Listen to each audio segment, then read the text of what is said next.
So hi hello friends, இது உங்கள் wheels on டெல்ஸ் Tamil. நான் உங்கள் ராஜேஷ். நம்ம ஆல்ரெடி லாஸ்ட் வீடியோவில் சொல்லியிருந்தோம், ஒரு மைலேஜஸ் முடிச்சுட்டு நம்ம பெலினோ காரில் என்னென்ன மாடிஃபிகேஷன் பண்ணியிருக்காங்கன்ற வீடியோ வேணுமான்னு கேட்டிருந்தேன். ஸோ அந்த விஷயத்தை பற்றி தான் இன்னைக்கு நம்ம பார்க்க போகிறோம். ப்ளஸ் பார்த்தீங்க அப்படின்னீங்கன்னா இது ரெண்டு பார்ட்டாக பிரிச்சுக்கலாம். ஏன்னா நிறைய மாடிஃபிகேஷன் இந்த வெஹிக்கிளில் நடந்திருக்கு. அது ரெண்டு பார்ட்டாக பிரித்து கஸ்டமர் ரிவ்யூவாக இதை நம்ம கொண்டு போகும். ஃபர்ஸ்ட் நம்ம பார்க்கக்கூடிய விஷயம், இந்த பார்ட் ஒன்ல நம்ம பார்க்கக்கூடிய விஷயம் மணி, இந்த காரை நீ நிறைய விஷயம் மாத்திருக்க. நம்ம ஃபர்ஸ்டே பேசியிருந்தோம், ஒரு பெலினோ கார் நீ ஏன் எடுத்திருந்த, ஆட்டோமேட்டிக் வெஹிக்கிள் எடுத்திருந்தன்றது நம்ம வியூவர்ஸ் எல்லாருக்குமே தெரியும். ஆட்டோமேட்டிக் கார் எடுத்திருக்கேன்னு சொல்லிட்டு ஃபர்ஸ்டா மேஜரா இதை மாடிஃபிகேஷன் சொல்ல வேணாம், அப்கிரேடா சொல்லலாம். சிஎன்ஜி வந்து ஆட்டோமேட்டிக் கார்ல அப்கிரேட் பண்ணியிருக்கேன். இந்த விஷயத்தை பத்தி சொல்லி எங்க பண்ண, இதுக்கான காஸ்ட் எவ்வளோ ஆணுச்சு, அதே மாதிரி எவ்வளோ மைலேஜ்ல இது வந்துச்சுன்றதை பார்ப்போம். ஆக்சுவலாக வீடியோக்குள்ளே போகிறதுக்கு முன்னாடி ஒரு சின்ன டிஸ்க்ளைமர். ஆல்ரெடி 2-3 வீடியோவில் வந்து பேசியிருக்கோம் தான் இதை பற்றி.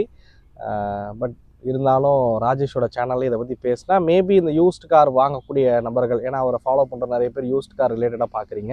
ஸோ ஒரு பழைய பலினோ வச்சுருக்கீங்க. ஸோ அதில் வந்து சில விஷயங்கள்லாம் ரொம்ப நாள் ஆனனால சீட் கவர் மாற்றணும், அப்புறம் சிஎன்ஜி போடலாம், இந்த மாதிரி பல யோசனைகள் வந்து இருக்கும். சரி, அவங்களுக்கும் இது யூஸ்ஃபுல்லாக இருக்கணுங்கிறனால தான் நம்ம இதை வந்து பேச ஆரம்பிக்கிறோம். மேபி ஆல்ரெடி என்னோட சேனலில் பலினோ வந்து பார்த்துருந்தாலும் சரி, இல்லை ஜிஎஸோடதில் பார்த்துருந்தாலும் சரி, இல்லை பேட்ரிக்கான சேனலில் பார்த்துருந்தாலும் சரி, அதில் பேசின விஷயங்களை தான் இதுலேயும் நம்ம திருப்பி பேச போகிறோம். பட் அதுக்கப்புறம் சில விஷயங்களையும் நான் வந்து மாற்றிருக்கோம். இது எதுவுமே வந்து நீங்கள் நினைக்கிற மாதிரி பலினோ மாடிஃபிகேஷன் கேட்டகரிக்குள்ளே வராது. எனக்கு தகுந்த மாதிரி சில விஷயங்களை நான் மாற்றி வச்சுருக்கேன் அப்படின்னு வேணால் சொல்லலாம். ஏன்னா நீங்கள் நினைக்கிற மாதிரி ரொம்ப அப்படியே இன்ஜின் டியூனிங்கு, அலாய் வீலு, அது இதுன்னு மாற்றிருப்போம்னு கேட்டால் அதெல்லாம் நம்ம எதுவுமே வந்து இப்போ வரைக்கும் பண்ணலை. எனிவே இப்போ நீ கேட்ட கேள்விக்கு வந்து வரேன். எனக்கு வந்து ஆட்டோமேட்டிக் தேவை இருந்துச்சு. ஸோ ஆட்டோமேட்டிக் கார் வாங்கணும், 4 சிலிண்டர் நல்ல ரிலேயபிளாக இருக்கணும், பர்ஃபார்மன்ஸ், இது நிறைய கொஷின்ஸோட தான் நான் இந்த கார் வாங்கினேன். அதெல்லாம் நான் ஆல்ரெடி பேசியிருக்கேன். ஆமாம். ஸோ நான் வந்து ஆட்டோமேட்டிக்கில் சிஎன்ஜி ப்ரிஃபரன்ஸ் பார்த்தேன்னா ரொம்ப கம்மியாக இருந்துச்சு நான் எடுத்த சமயத்தில். அப்போ பஞ்சிலலாம் கூட ஆட்டோமேட்டிக்கில் சிஎன்ஜி கிடையாது. டியாகோ, டிகோர் இந்த மாதிரி காரில் தான் இருந்துச்சு. எனக்கு அது பெருசாக போக விருப்பம் இல்லாமல் தான் நான் இதுக்குள்ளே வந்ததுக்கப்புறம் நான் சிஎன்ஜி வந்து அப்கிரேட் பண்ணேன். ஏன்னா எனக்கு யூசேஜ் வந்து ரொம்ப அதிகமாக இருக்கும். ஒரு மாதத்துக்கு எப்படி பார்த்தாலும் இப்போ ஒன்றும் இல்லை, ஆல்மோஸ்ட் இப்போ வந்து 5 மாதம் கடந்துருச்சு. பட் இதில் நான் ஒரு 1.5 மாதம் பக்கம் அந்த சீட் கவர் போட அங்கே இங்கேன்னு கொண்டு போய் விட்டதெல்லாம் இருக்கும். நான் சிஎன்ஜி போடவே கொண்டு போய் விட்டுட்டு 15 நாள் கழிச்சு தான் போய் எடுத்துட்டே வந்தேன். எனக்கு வேலை நிறையா இருந்ததுனால அவங்க முடிச்சிட்டாங்க 2 நாளில். ஆனால் நான் எடுக்கிறதுக்கு போகிறதுக்கு 15 நாள் வந்தாச்சு. ஸோ இது மாதிரி ஒரு 1.5 மாதங்கள் போயிருக்கும். நான் ஓட்டின அந்த 3.5 மாதத்துலேயே 12,000 கிலோமீட்டருக்கு மேலே ஓடிடுச்சு. இப்பயே நீங்கள் வந்து பார்க்கலாம், ரொம்ப அழுக்காக இருக்கிறது. ஏன்னா கோயம்புத்தூர் சென்னைன்னு அப்படி ஒரு ரவுண்டு ஒரு 1200 கிலோமீட்டர் ஓட்டிட்டு நேற்று வந்து நிப்பாட்டி அப்படியே இன்னைக்கு இந்த வீடியோ சொல்லி எடுத்துகிட்டு இருக்கோம். ஸோ அதனால் கொஞ்சம் அழுக்காகவும் இருக்கும், அதையும் வந்து கண்டுக்காதீங்க. ஸோ எனக்கு இந்த மாதிரி கண்டினியூஸ் யூசேஜ் இருக்கிறனால எனக்கு சிஎன்ஜி போகணும் அப்படின்னு யோசித்தேன். என்னோட பழைய சாண்ட்ரோலையும் நான் சிஎன்ஜி தான் வச்சுருந்தேன். ஸோ அதனால் சிஎன்ஜி யூஸராக பார்க்கும்போது எனக்கு அது கொஞ்சம் பெனிஃபிட்டாக பட்டுச்சு. சரி, அதனால் நான் அப்கிரேட் பண்ணலாம் அப்படின்னு சொல்லிட்டு ஈரோட்டில் இருக்கக்கூடிய எம்எம் கார்டெக் அவங்க தான் நமக்கு வந்து சிஎன்ஜி வந்து ஃபிட் பண்ணி கொடுத்தாங்க. அவங்கள பற்றி சொல்லணுன்னா நல்ல ட்ரெயின்டு டெக்னீஷியன்ஸ் இருக்காங்க. அதனால் அவங்கள்ட்ட போகலாம் அப்படின்னு ப்ரிஃபர் பண்ணேன். புது முயற்சிகள் அவங்க வந்து எடுத்து நிறைய வண்டிகள் பண்ணியிருக்காங்க. டர்போ பெட்ரோல்ஸ்க்கு ஃபிட் பண்ணுறதா இருக்கட்டும், ஜிஎஸ் காருக்கு அது மாதிரி டிஎஸ்ஐ போலோட டிஎஸ்ஐக்கெலாம் அவங்க ஃபிட் பண்ணியிருக்காங்க.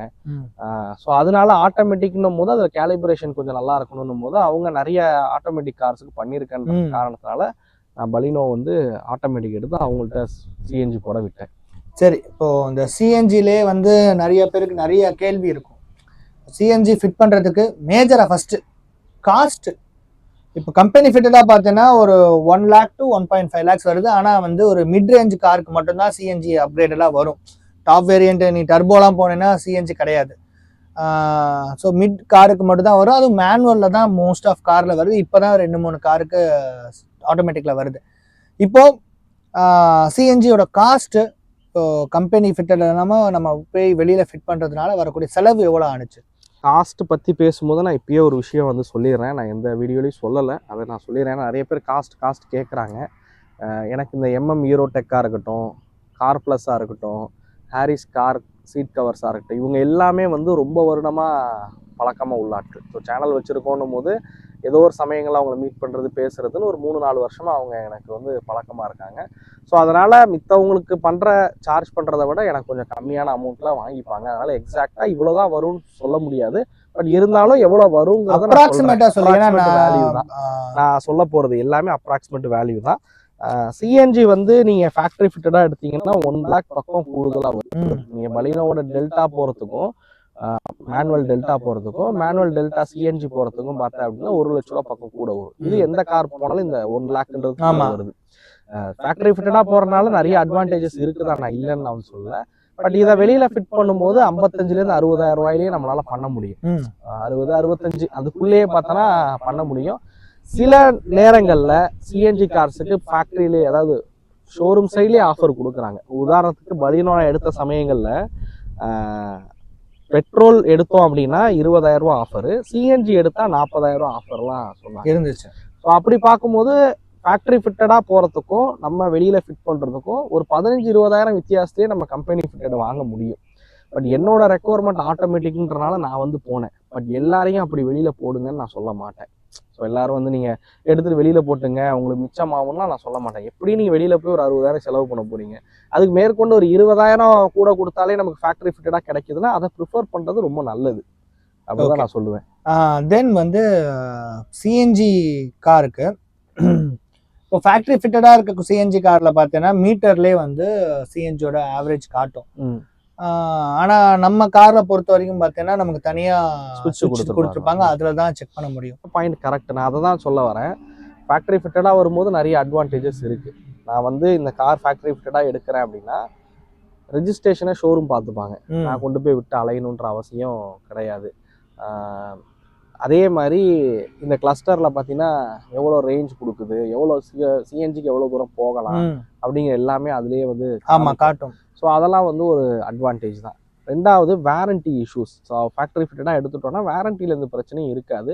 நம்ம வெளியில் கொடுத்து மாடிஃபிகேஷன் பண்ணும்போது சிஎன்ஜினால பிரச்சனை வரும்னு நான் சொல்லலை. பட் இன்ஜின் ரிலேட்டடாக மேனுஃபேக்சரிங் ரிலேட்டடாக எந்த பிரச்சனைகள் வந்தாலும், உதாரணத்துக்கு சஸ்பென்ஷன் எடுத்துப்போமே, ஏன்னா சிலிண்டரோட வெயிட் வைக்கிறதுனால சஸ்பென்ஷன் போகிறதுக்கான பாசிபிலிட்டிஸ் இருக்குது. ஸோ அப்படி பார்க்கும்போது அந்த சஸ்பென்ஷன் போணுச்சுன்னா உங்களால் வேரண்டி கிளைம் பண்ண முடியாது. ஏன்னா டேங்க் இருக்குது சார், சிஎன்ஜி போட்டிருக்கீங்க, அதனால் பண்ண முடியாதுன்னு சொல்ல வாய்ப்புகள் நிறைய இருக்குது. அதே மாதிரி ஃபேக்ட்ரி ஃபிட்டடாக போயிட்டோம் அப்படின்னா அந்த ரியரில் இருக்க சஸ்பென்ஷனும் அந்த சிஎன்ஜிக்கு தகுந்த மாதிரி பண்ணியிருப்பாங்க. பட் அதெல்லாம் வந்து மிஸ் ஆகும்னு சொல்லலாம் நீங்கள் வெளியில் போடும்போது. அதனால தான் நான் சொல்கிறேன், எல்லாருமே வெளியில் போடுங்கன்னு நான் சொல்ல மாட்டேன். உங்களுக்கு ஃபேக்ட்ரி ஃபிட்டடாக இருக்க காரில் எடுக்கணும்னா எடுத்துக்கோங்க. பட் யூஸ்டு கார் வச்சுருக்காங்கன்றது போகலாம். ஏன்னா இப்போ ஒரு 5 வருஷம் பழைய கார் வச்சுருக்கீங்கன்னா அப்போ ரொம்ப சிஎன்ஜி கார்ஸ் கிடையாது. அப்படி பார்க்கும்போது நீங்கள் தாராளமாக சிஎன்ஜி வந்து வாங்கி போட்டுக்கிறது நல்லது. சரி, ஒரு சிஎன்ஜி யூஸராக கேட்குறேன் நீ, ஏன்னா அதுக்கு முன்னாடி வச்சிருந்த காரும் நம்ம வந்து அதுக்கப்புறம் மாடிஃபை பண்ணோம். எவ்வளோ கிலோமீட்டர் ரேஞ்சில் ட்ரிவன் ஆன காரை எடுத்து ஒரு பெட்ரோல் பைக்கில் சிஎன்ஜியாக போட்டால் அட்வைசபிளாக இருக்குன்றது நீ என்ன ஃபீல் பண்ணுற? இல்லை, மோஸ்ட்லி வந்து எல்பிஜியை வந்து சிஎன்ஜியாக கன்வெர்ட் பண்ணும்போது நிறையா காம்ப்ளிகேஷன்ஸ் இருக்குது. ஏன்னா எல்பிஜியில் ஓடும்போது இன்ஜின் ரிலேட்டட் கம்ப்ளைண்ட்ஸ் தான் இருந்துச்சுன்னா அதை சிஎன்ஜியாக மாற்றும் போது கொஞ்சம் கஷ்டம் அப்படின்னு சொல்கிறாங்க. பியூராக பெட்ரோல்லையே நீங்கள் வந்து ஓட்டிகிட்டு இருக்கீங்க, அதில் இருந்து நீங்கள் சிஎன்ஜி வந்து அப்கிரேட் பண்ணுறீங்க அப்படின்னும் போது இன்ஜின் லைஃப் நல்லா இருந்தால் பிரச்சனை இல்லை. அது எவ்வளோ கிலோமீட்டர் ஓடி இருந்தாலும் சரி, இன்ஜின் நல்லா இருக்கணும். ஐ மீன் மெயின்டெனன்ஸ் ப்ராப்பராக பண்ணி இன்ஜினில் எந்த கம்ப்ளைண்ட்டும் இல்லாத மாதிரி இருந்தால் தாராளமாக சிஎன்ஜி வந்து போடலாம். ஏன்னா நான் சாண்ட்ரோவில் பார்த்தீங்கன்னா நான் 60,000 கிலோமீட்டரில் சிஎன்ஜி போட்டோம். அது இன்ஜினில் எந்த கம்ப்ளைண்ட்டும் இல்லை. ஆனால் வெளியே வண்டி பார்க்க பழைய வண்டி தான், ஆல்மோஸ்ட் ஒரு 15 வருஷம் பழைய கார் தான். ஆனால் இன்ஜினில் எந்த கம்ப்ளைண்ட் இல்லைங்கிறனால நான் சிஎன்ஜி போட்டு மேற்கொண்டு ஒரு 65,000 கிலோமீட்டர் ஓட்டினேன். ஆமாம், 120 பக்கம் ஓட்டி தான் அந்த காரை சேல் பண்ணோம். ஸோ அப்படி பார்க்கும்போது இன்ஜின் நல்லா இருந்தால் சிஎன்ஜி போடலாம். அடுத்து பார்த்தீங்கன்னா மைலேஜ். ஸோ இப்போ வெஹிக்கிள் பெட்ரோலில் எவ்வளோ மைலேஜ் கொடுக்குது, சிஎன்ஜி கன்வர்ஷன் பண்ணனால உனக்கு தர மைலேஜ் எவ்வளோ இருக்கும்? எனக்கு பெட்ரோலில் வந்து பலினோ வந்து மைலேஜ்லாம் குறைய சொல்ல முடியாது. ஆல்மோஸ்ட் பலினோ வந்து ஹைவேல 20-22 தரும். ஸோ அதை விட 10 கிலோமீட்டர் சிஎன்ஜியில் கூட தான் தருது, 32 வரைக்கும் தரும். இதில் எல்லாரும் கேட்குற கேள்வி என்னவா இருக்குன்னா, நான் வந்து சிஎன்ஜி போடுறேன், 22 கிலோமீட்டர் மைலேஜ் தர காரில் நீங்கள் சிஎன்ஜி போட்டு 10 கிலோமீட்டர் கூட எடுக்கிறீங்க அப்படின்றீங்க. அப்படி பார்க்கும்போது ஒன்றும் பெரிய லாபகரமாக தெரியலையே அப்படின்னு வந்து சொல்லுவாங்க. நான் வேணால் சின்னதாக ஒரு கால்குலேஷன், ஒரு 1000 கிலோமீட்டருக்கு எவ்வளோ செலவாகுது அப்படிங்கிறது வேணால் நான் உங்களுக்கு வந்து சொல்கிறேன். ஸோ நம்ம வந்து ஒரு 1000 கிலோமீட்டரு பெட்ரோலில் ரன் பண்ணுறோன்னு வச்சுப்போம். ஸோ அப்படி பார்க்கும்போது நமக்கு ஒரு 20 கிலோமீட்டர் மைலேஜ் கொடுக்குது அப்படின்னா 50 லிட்டர் பெட்ரோல் நம்ம வந்து செலவு பண்ணுவோம். இன்றைய தேதிக்கு 100 எடுத்துக்கிட்டோம் அப்படின்னா 5000 நம்ம வந்து பெட்ரோலுக்குன்னு செலவு பண்ணுவோம். இதே 1000 கிலோமீட்டரு நான் வந்து சிஎன்ஜியில் ஓட்டுறேன், 30 கிலோமீட்டர் மைலேஜ் கொடுக்குதுன்னு வச்சுப்போம். அப்படி பார்க்கும்போது 33 கிலோ வந்து நமக்கு சிஎன்ஜி வந்து தேவைப்படும். ஸோ 33 கிலோ அப்படின்னா இப்போ தஞ்சாவூரோட ரேட்டுக்கு 85 வருது. நான் மேக்ஸிமம் தஞ்சாவூரில் போடுறதுனால சொல்கிறேன், 85 ஆவரேஜாக வருது. பட் சில இடங்களில் 90 95 வரைக்கும்லாம் பார்க்க முடியுது தான். பட் நான் கோயம்புத்தூர் இந்த சைட்லாம் போனாலும் அந்த 85 86 அவ்வளோதான் இருக்குது. அதனால் ஒரு 85 நான் வந்து எடுத்துக்கிறேன். பட் இது வந்து உங்கள் ஏரியாவில் இருக்கிற சிஎன்ஜி விலையை பொறுத்து மாறுதல் இருக்கும். பார்த்தீங்கன்னா 2833 சிஎன்ஜிக்கு வந்து செலவாகுது. ஸோ அப்படி பார்க்கும்போது அதுக்கு வந்து உங்களுக்கு 5000 செலவாகுது. 2833னா நான் ஒரு 1000 கிலோமீட்டர் பயணிக்கிறதுக்கு 1764 என்னால் மிச்சம் பண்ண முடியுது. ஸோ அப்படி பார்க்கும்போது யோசிச்சு பாருங்க, நான் வந்து ஒரு மாதத்துக்கு குறைஞ்சது 5000 கிலோமீட்டராவது நான் ஓட்டிடுறேன். அப்படி பார்க்கும்போது எனக்கு 5000 கிலோமீட்டர்னா இன்டூ 5 ஒரு 6000 7000 பக்கம் அப்ராக்சிமேட்டாக எனக்கு ஒரு மாதத்துக்கு மிச்சமாகுது. 7000ங்கிறது என்னோட ஒரு மாத காரோட டியூவோட அமௌண்ட். ஸோ அது என்னால் மிச்சம் பிடிக்க முடியுதுங்கிறனால நான் சிஎன்ஜிக்கு போனேன். ஒரு மாதத்துக்கு என்னால் 7000 மிச்சம் பிடிக்க முடியுது அப்படின்னா என்னால் வந்து ஒரு 10 மாதத்துல இந்த சிஎன்ஜிக்கு இன்வெஸ்ட் பண்ண காஸ்ட்டை என்னால் எடுத்துட முடியும். ஸோ அதனால் எல்லாரும் சிஎன்ஜி போகலாமான்னு கேட்டால் வேணாம் சொல்லுவேன். உங்களுக்கு யூசேஜ் அதிகமாக இருக்குது அப்படின்னா வேணால் சிஎன்ஜி வந்து போங்க. நீங்கள் 1000 கிலோமீட்டர் மாதத்துக்கு ஓட்டுற ஆளாக இருந்தால் நீங்கள் 1700 மிச்சம் பிடிப்பீங்க. அப்படி பார்த்தோம் அப்படின்னா குறைஞ்சது ஒரு 30 மாதத்துக்கு நீங்கள் வண்டியை ஓட்டினா மட்டும்தான் அந்த காசை உங்களால் எடுக்கவே முடியும். சிஎன்ஜிக்கான காசை உங்களால் வந்து எடுக்க முடியும். எனக்கு தெரிஞ்சு ஒரு 3000 கிலோமீட்டர் மாதம் ஓட்டுற ஆளாக இருந்தீங்கன்னா வேணால் சிஎன்ஜி போங்க, இல்லைன்னா தேவைப்படாதுன்னு சொல்லுவேன். சரி, இந்த வெஹிக்கிளில் இன்ஸ்டால் பண்ணியிருக்காங்கன்ற விஷயங்களை லைவாக பார்ப்போமா? ஸோ பேக் சைட்லேருந்து பார்ப்போம், நம்ம என்ன டேங்க் போட்டிருக்க, எவ்வளோ லிட்டரு, ஸோ அது எல்லாத்தையுமே பார்ப்போம். ஸோ இப்போ மணி இதில் வந்து மேஜராக நீ இப்போ எடுத்து வச்சிருக்கிறதுன்னு பார்த்தீங்கன்னா வந்து 65 லிட்டரு வாட்டர் கெப்பாசிட்டி. ஃபுல் பண்ணோம்னா 8.5 கிலோ வரைக்கும் பிடிக்கும். 8லேருந்து 8.5 கிலோ வரைக்கும் கேஸ் வந்து ஃபில் ஆகும். லோவோட்டோட பிராண்டு தான் நான் வந்து போட்டிருக்கேன். இவங்க வந்து மாருதியோட ஆத்தரைஸ்டு டீலர். மாருதி வந்து அவங்க கார்ஸும் லோவோட்டோ தான் வந்து ப்ரிஃபர் பண்ணுறாங்க. ஸோ அதனால் அதையே நான் வந்து ப்ரிஃபர் பண்ணேன். ஏன்னா கொஞ்சம் சர்வீஸ் மெயின்டெனன்ஸ் பிரச்சனை இருக்காது. லோவோட்டோ வந்து நிறைய இடங்கள்ல சர்வீஸும் வந்து கிடைக்குது. ஸோ அதுதான் நான் வந்து பூட் ஸ்பேஸை கவர் பண்றதுக்காக ரொம்ப லோவா இறக்கி போட்டிருக்கேன். இல்லைன்னா கொஞ்சம் ஹைட்டா போட்டேன்னா ஆமா சீட் வந்து உள்ள வைக்கலாம். இல்ல ஆக்சுவலா என்னன்னா இது நீ நீ சொல்ற மாதிரி இந்த இடத்துக்கு சிலிண்டர் வந்துடும். ஆமா, அப்படி போட்டோம்னா ஸ்பேர் வீல் அப்படி உள்ள போய் எடுக்க முடியும். பட் அப்படி போட்டா என்னன்னா நமக்கு இடம் பத்த மாட்டேங்குது. லக்கேஜ் வைக்க கொள்ள இதெல்லாம் வந்து இடம் வந்து பத்த மாட்டேங்குது.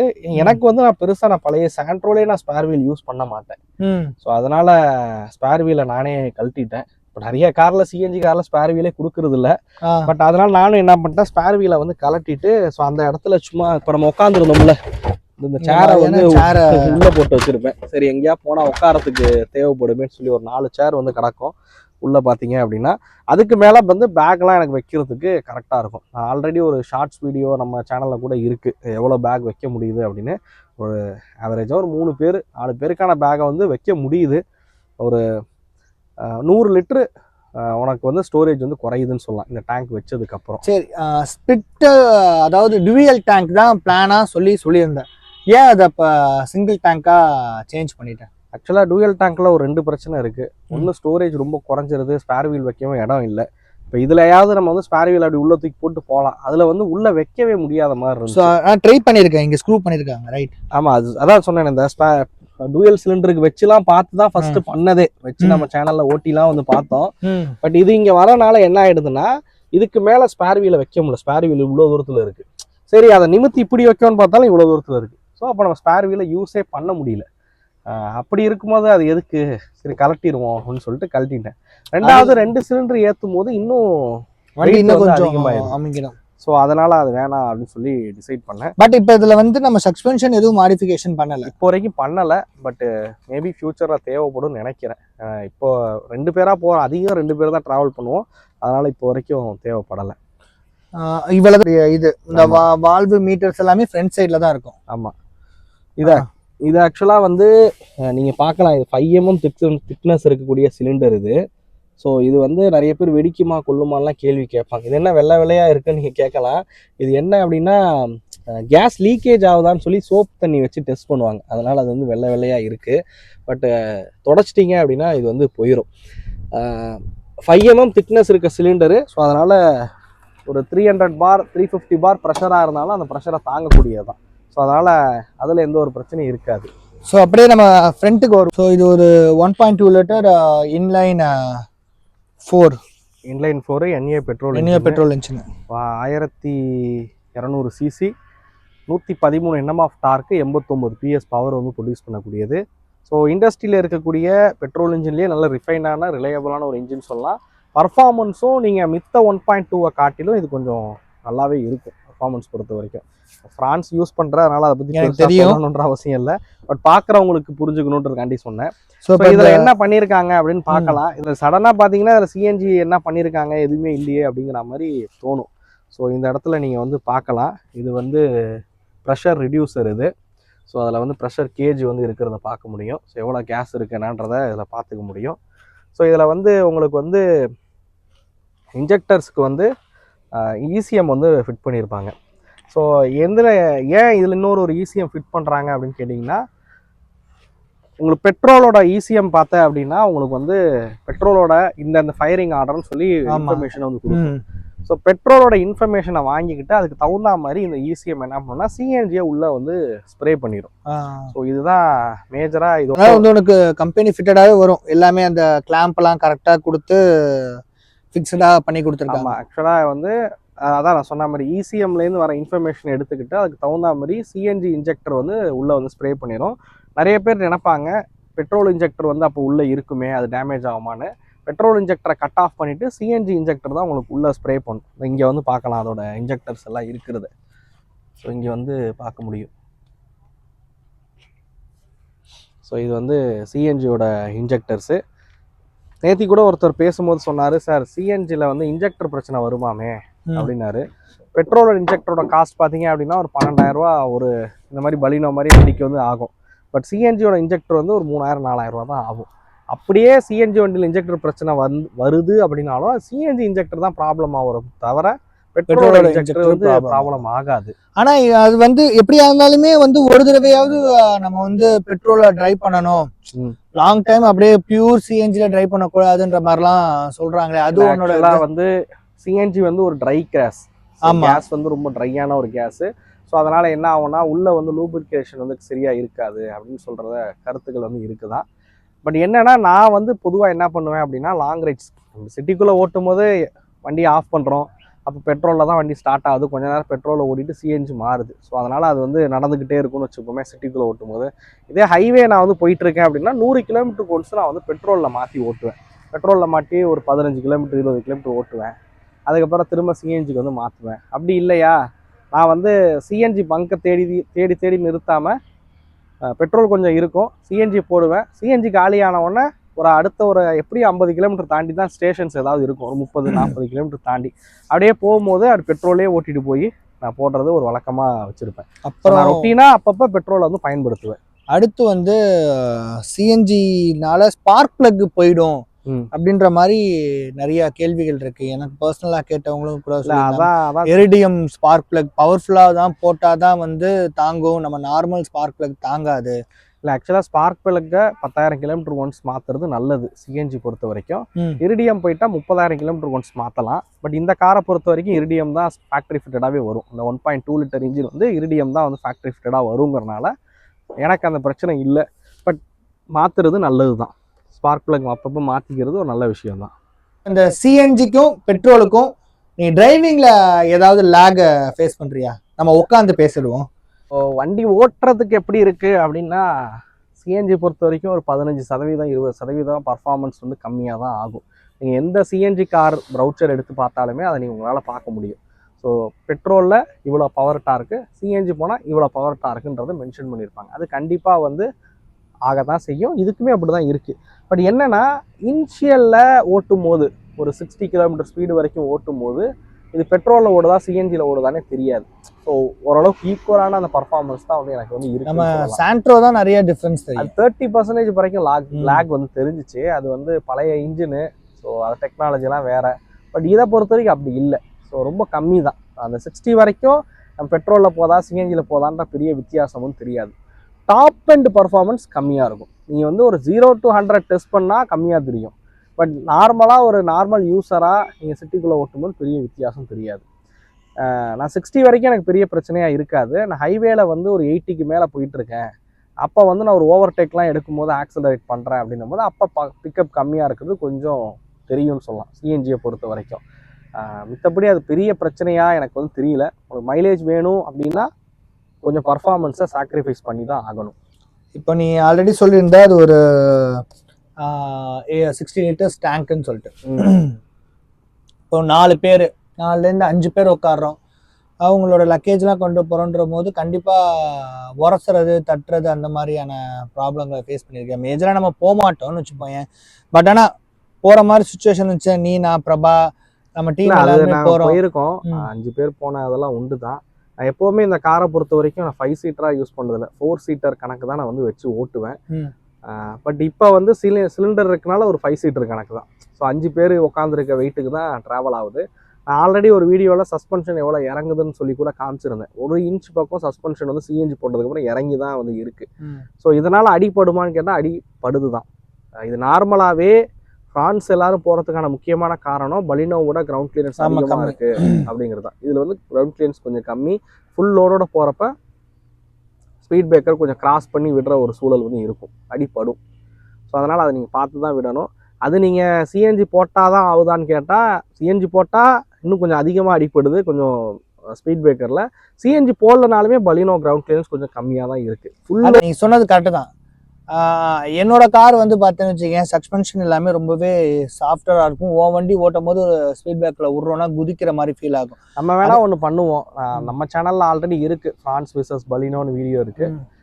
அதை வேணால் இன்னொரு வீடியோவாக வந்து பண்ணுவோம். என் சேனல்லையோ இல்லை உன் சேனல்லையோ வந்து ஃப்ரான்ஸு விசஸ் பலினோ வந்து ஒரு யூசர் ரிவ்யூவாக ஷேர் பண்ணுற மாதிரி வச்சுப்போம். ஒரு பலினோ வாங்கலாமா இல்லை ஃப்ரான்ஸ் போகலாமா, பலினோவில் என்னென்ன பிரச்சனைகள் வந்து வருது, ஃப்ரான்ஸ் போனால் என்னெல்லாம் பாசிட்டிவாக கிடைக்குது அப்படிங்கிற விஷயத்த வேணால் நம்ம வீடியோவை வந்து மேக் பண்ணலாம். அதே மாதிரி மேக் ஷுர் நான் வந்து இதோட மைலேஜ் எவ்வளோன்றதை நான் கேட்குறேன். பட் ஆனால் நம்ம வியூவர்ஸ்க்காக ஒரு டேங்க் ஃபுல் பண்ணி டு எம்டி, அப்போ தான் வந்து கிளியராக நமக்கு வந்து மைலேஜ் தெரியும். நம்ம மற்ற கார் மாதிரி பங்க்கில் ஃபில் பண்ணிட்டு அடுத்த பங்க்கில் போய் ஃபில் பண்ணுறோன்ற போது ப்ரெஷர் டிஃப்ரென்ஸ்னால கரெக்டாக மைலேஜ் தெரியாதுன்னு சொல்லி சொன்னனால ஆக்சுவலாக நான் என் சேனலில் போடும்போது அப்படி தான் போட்டேன். அது கண்டுபிடிக்க முடியாது, ஃபுல்லாக காலி பண்ண தான் கண்டுபிடிக்க முடியும். ஸோ அதனால் நான் இது எப்படியும் ஒரு டேங்க் ஃபுல் பண்ணால் எவ்வளோ கிலோமீட்டர் மணி போவேன்?